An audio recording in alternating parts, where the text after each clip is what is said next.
smashed the mile record as well, Tim, a few weeks ago. She did. That 4:13 mile was just science fictional. It was incredible. A 4:13 mile for a lady indoors. Many people just left open-mouthed and speechless at the quality of that performance from Dibaba. Again, this promises to be a fascinating race, Chris, although I fear the Africans will dominate it and put the rest of the world in shade. I like to see. How do you defeat somebody like this who is so strong, so fast, so consistent?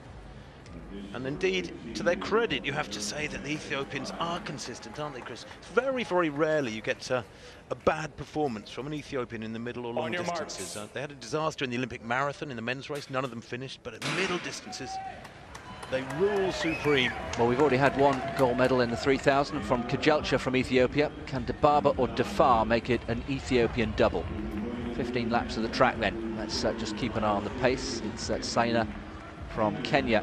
It's not a household name, who moves to the front first of all, and you can see straight away Dibaba just out for a bit of a stroll at the back, keeping well out of trouble, and you can already see a very, very pedestrian pace. Yeah, Rogri there in third place, having a chopper stride. She's almost jogging, and everybody gets impatient with this. And the big question mark in the minds of probably 2/3 of this field is, what do I do? Do I just keep jogging like this and avoiding heels and elbows and getting thumped around, or do I go to the front and stride out freely? Well, Steph Twell hits the front, and Kudzilic there beside her, probably thinking, well, at least now I don't have to worry too much about what's going on behind. You watch the amount of traffic and bumping and barging that goes on through this next couple of laps for those in the pack. Well, Steph Twell out in the front there. Good to see British representation in this race. Josephine Moultrie, the lesser known of the two British athletes. She's just 2/3 of the way back. Who was second at the Indoor Championships a few weeks ago. Steph Twell in second place there. So experienced, Steph Twell, but so unlucky over the years with all sorts of injuries. 80 seconds, nearly 81 seconds at 400. That is jogging. Well, for ladies like this, it's jogging. It's probably about marathon pace for Paula Radcliffe. She could do roughly 104 laps at this speed. Back in the day, anyway. Yeah, Sorry. back in the day, I was going to say. Maybe even still today. She's still in pretty good shape, isn't she, Paula? Meseret Defar then in the thick of that pack. Chep Kamoy as well. And Dibaba, you can see left of picture, just continuing to just stay out of trouble. It's almost sort of a strategy that Mo Farah adopts, isn't it? These early laps just at the back, almost as if they like to add to the challenge by picking off the runners as they start to pick up the pace. And it's maybe picked up slightly, but it's still very, very slow indeed. Well, it was almost 2 minutes at 3 laps. I mean, that's 80 seconds per lap. Outdoors, that would be 40 seconds per lap indoors. And at least now they're beginning to move a little bit more healthily, and many of them will be grateful for that. It's gradually whittling down to 2x2 format. Although running wide there towards the back is Chepkwemoi. Interesting that Dibaba describes the 1500 as her favourite event. It's very special, she says. That's where her heart is, but she's just so devastating over the two distances, indeed the 5000 as well. And as you asked at the top of the programme, what on earth do you do? What can you do to damage somebody with such extraordinary talent and who never has an off day, almost never? Well, she's right at the back of them alongside Jo Moultrie of Great Britain, who is a personal best, who was just 8:58. New name for me, Moultrie. She's learning her trade here. Talk about being thrown in the deep end, the 25-year-old. It'll be very interesting to see how she can cope with things here, Jo Moultrie. Just being here is the big achievement. The experience is worth its weight in gold for an up-and-coming middle distance runner. Kudzilic then from Belarus in second place, with Steph Twell just taking on duties there. And there we can see Genzebe Dibaba just in the blink of an eye going from last to second place and just tucking in behind Steph Twell. And Dafar responding, just coming up onto the shoulder of Saina in fourth place. And Dibaba hits the front. I think she's had enough. She's decided this is way too slow. 3:51 for the first kilometre. I mean, that for the first 1200, excuse me. That is just so slow. And now the race is on. And of course, I think Dibaba is thinking, this is just daft. We're jogging here for lap after lap. I might as well get out there and just run the legs off them, which I know I can do. Well, Steph 12 bravely is trying to respond and go with her, but she'll just keep winding it up to Barber. This is certainly nowhere near full throttle. She'll just keep winding it up and doing more and more damage. And in the space of, what, one lap, 200 meters, you can see the field has stretched out extraordinarily, and she will just keep stretching and stretching and stretching. Interesting to watch De Barber. She was glancing up at the big screen to see if she could see what sort of damage she's doing behind her. She hardly needs to, really. Anyway, it's showing long jump, I think, at the moment. But that gap is widening and widening, and Defar is being held back to some degree by Steph 12 now. If Defar and Sina want to have even a sniff at staying with De Barber through these middle stages, Chris, they've got to get round Steph 12. But the surge was so sudden for a couple of laps as De Barber goes through there now with, what, 7 laps to run, that the field spread-eagled and powerless. Well, if we accept that De Barber is going to go away again, we could be already less than halfway through looking at the battle for the minor medals. We haven't really mentioned Shannon Roby yet.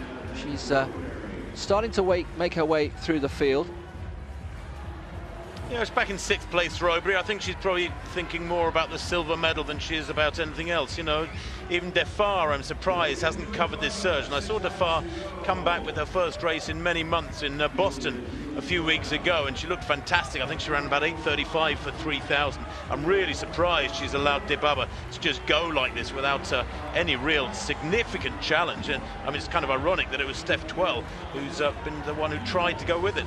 Well, the gap has actually narrowed a little bit now, whether that's because De Barber has just eased off a bit or the others have just regrouped. But Shannon Roby now into 5th place, just trying to get back into that group. And De Barber, who I thought would just keep going away and away, has been reeled in there, and all credit to Steph 12 for taking on those duties. The question there for Steph 12 is, how much is she paid for that? And already we're seeing Defar moving up into 2nd place with the Kenyan Sina also still there, and Shannon Roby there just sensibly making her way slowly but surely into that leading group.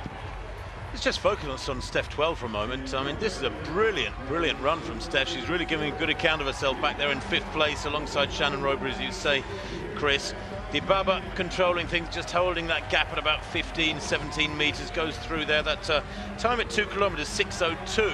Well, I know she'll blast this next 3 or 4 laps, and will obviously go a long way under 9 minutes, but I fear for the others. Look at the way she's striding out there now, Chris. Another acceleration. There's an element of fartlek to this. She seems to be surging and easing and surging and easing. Yeah, rope-a-dope stuff, isn't it, as they say in the business. But De Barber again, another surge. And Meseret Defar, she's looking up all the time to see how much damage she's doing, and the answer is quite a lot. Defar in 2nd place, and Steph 12 is starting to find this a little bit punishing and is slipping back. Shannon Roby now in 4th place, with Defar opening up a little bit of a gap. Good run from Costa there in the orange, back in, what, 5th place. Defar is indeed chasing hard, although surely she can't close that gap. I mean, it's, what, 25 meters now? Betsy Sina back in 3rd place. But I just can't see De Barber being caught here now. She's got so much in reserve, surging through towards 2 laps to go. This would be the bell outdoors.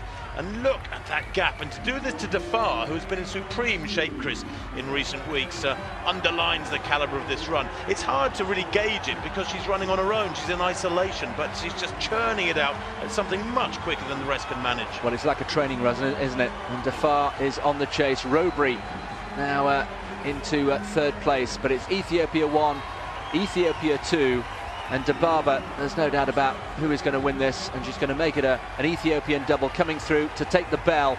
And will she put on a show for the last lap? Yes, she will, I think. 200 to go. Forget the time, it's far too pedestrian. That's gone. She's run so much more quickly already this year. But it's the Genzebe De Barber show, and what a treat for this Portland crowd. Shannon Roby still thinks she can reel in Meseret Defar. And now athletes being lapped, but De Barber never in doubt. De Barber into the home straight for the last time.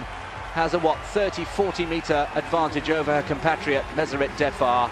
It's gold again for Genzebe De Barber.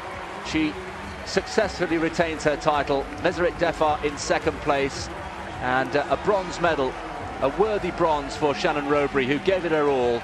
But just as we predicted before the race started, It's the Ethiopia show. Genzebe adds yet another global title. She reigns supreme, and Meseret Defar has to settle for silver and a worthy bronze for Shannon Robery.